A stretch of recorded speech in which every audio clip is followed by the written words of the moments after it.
next season, meron pa Stars of the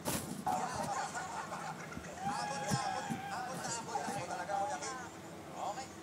Okay. Maraming salamat. Very much. Thank you very much. Back to you guys. Guys, at syempre sa ating mga madlang people, pakita naman natin yan ang komento ng ating mga jurado. Umpisahan natin kay Jurado Casey Tandingan. Magandang hapon, madlang people! Pinag-uusapan ka namin ito, ang ganda-ganda mo. Totoo po ba yan? Hi, birthday ka. Thank you. Sabi ko nga parang Salma Hayek na local. Ay, oo. Pero pag nag-perform, parang glory din. Correct. Talaga. Thank you po. Magandang birthday gift Ang naman. score namin para sa'yo ay... Hindi tayo murado. Hindi ba natin siya ginajudge? Go. Yan, okay. Ang gusto ko po sabihin sa inyo, At hindi tatlo ka sa talaga nag-thank you, no? Na pinuli ka na. Thank you po ako. Sabi ko nga po, magandang birthday gift. Ay, may jet lag siya. Ito po, masasabi ko po sa inyong tatlo sa Bisaya, hawod. Grabe, ang galing niyo pong tatlo. Ayan, ito, para kay Nanay Darling. Sobrang po nagustuhan yung first song niyo, New York. Na-imagine ko po yung boses niyo na naririnig ko sa isang transistor radio, yung boses niyo. Ganun, so, yung second part naman po, sobrang graceful yung gumalaw. Alam niyo kung paano gumalaw na maganda yung tunog ng kanta niyo, pero maganda din kayong tingnan gumalaw. And then, salamat po. Ayan, tapos binigyan niyo po ng ibang tunog yung kanta ni Shakira. Kasi diba yung boses po ni Shakira medyo, pero iba po yung boses niya, binigyan niya ng Paano ulit? Dali, nakit mo kaya? Ulitin mo ulit. ay, talk like that. Ganun talaga si Shakira. Bakit tawang-tawa ko sa lahat na nangyayari? Ayan na, Masaya ka na, okay. Ayan, na dahil po dyan, Nanay, ito po ang inyong score. Yan. Para naman kay Mommy Heights. Mommy Heights po ba? Mommy Heights. Mommy, sino mag-aakalang 45 na kayo? Ang sexy nyo. Diba? Ang sexy na Mommy. Tapos, hindi lang sexy, sobrang powerful pa po ng boses nyo. Lahat ng mga kinanta, yung first song nyo kanina, nung kumanta kayo, yung growling nyo, magandang pakinggan, hindi masakit sa tenga. Pero mas bumilit po kaming lahat nung nag-second song na kayo. Kasi, yung mga high notes na hihit nyo ng effortless, habang sumasayaw kayo, habang naglalakad kayo dyan. Tapos, ayun, total performer po talaga kayo. So, dahil dyan, ito po ang inyong score. Ayan, ito naman, para kay Tatay June. Salamat po at ginamit niyo po yung mga sinabi ng ibang mga tao dati na dinidiscourage kayo. Salamat at ginamit niyo yung challenge para pagsikapan na mas gumaling sa pagkanta. Salamat. Ayun, napaindak po ako sa first song niyo. Medyo this week, first time po nakarinig ng ganong style na kinanta. And then, yung sa second song naman po, maganda naman po yung choice ng song. Siguro po, medyo may mga times na naghahabol na po kayo sa timing. Kaya minsan, medyo hindi na-i-intindihan yung words. Pero, sobrang proud po ako na you made a very brave decision to sing a song like, sino ba kumanta na kayo? Basilio song. So, at dahil po dyan, Daddy, ito po ang inyong song. Ito po ang inyong score. Yeah. Bakit nakahintahimik natin? Kasi nagsasalita, sasalita. Pero seriously siya. Araw na nagsasalita ako, tuloy ito bigla na nagaya ng movie na. Nagdagdag si Dee, sabi niya, uy, mag-movie night nga tayo.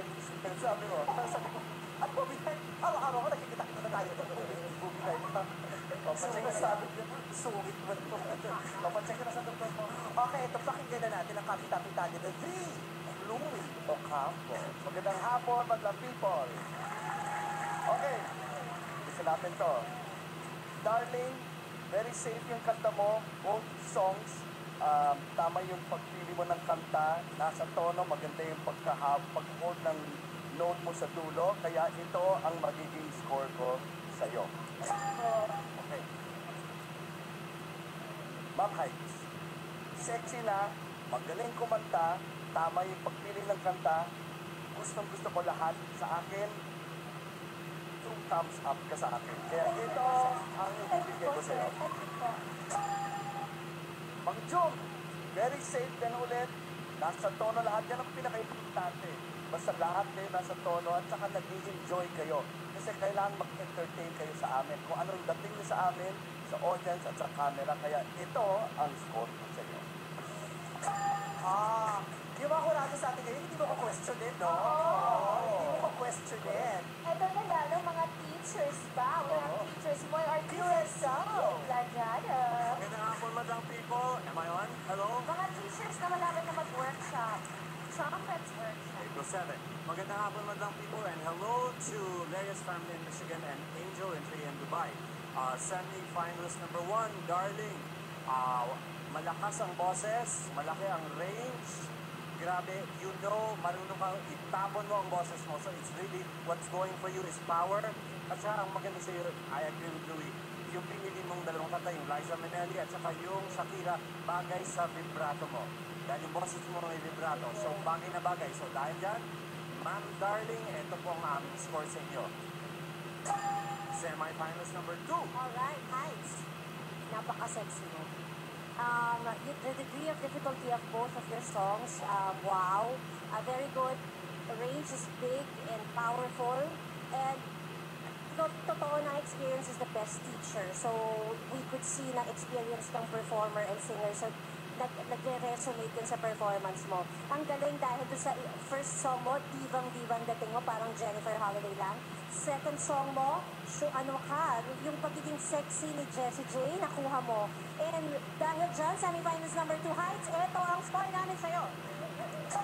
Semi-finalist number 3, Sir June. Maraming salamat. Very refreshing po na ipinili nyo ay country song, yung Jambalaya.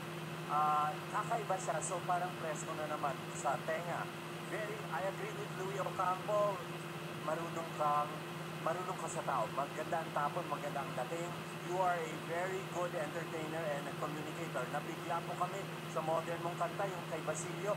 Dahil ang hirap, parang wala na sa metro. Pero nabalik mo pa rin sa chorus, sa second chorus. So, mahirap yung ginawa mo and very refreshing. Dahil doon, ang aming score sa inyo, semi-finalist number 3 ay ito. Mahirap po ito, pero magaling sila po. Magaling sila. Correct. Direk Bonet! Ito lang palang setong hurado sa taong baka magpatahimik kita mga. Di ba usually, ang kagulo namin lagi, yung harap na pag ginigil tayo, hiya-hiya ko yung mga harot. Kaya salamat sa inyo, kapita-kitagang mga hurados. Correct. At sino kaya sa hiya kami tatlong tarahok ngayong araw na to, ang susunod na makapasok sa Grand Finals. Ang resulta, eto na. Let's do the Unang kalahok mula sa Balagtas, Bulacan, Nanay Darling Emily Oliver. Ito po ang scores nyo. 999, perfect 9, average of 9. Ikalawang kalahok mula sa Taguig City, Nanay Heidi Manyoska. Ito po ang scores nyo. 10, 10, 10, perfect 10. Average of 10, I think. Ikatong kalahok mula sa Kalawan, Laguna, Tatay Leonel Morales Jr. Ito po ang scores nyo. 989, average of 8 point something. Thank you very much. Alright, congratulations to Nanay Heidi Manyoska! our third star of 45 semi-finalists winner. Panalo po kayo ulit ng 20,000 pesos at pasok na kayo sa Grand Final! Yes! At abangan ang pagrama ng mga Poging K na namisko sa I Am Pogi dito sa Your Show! Your time is showtime!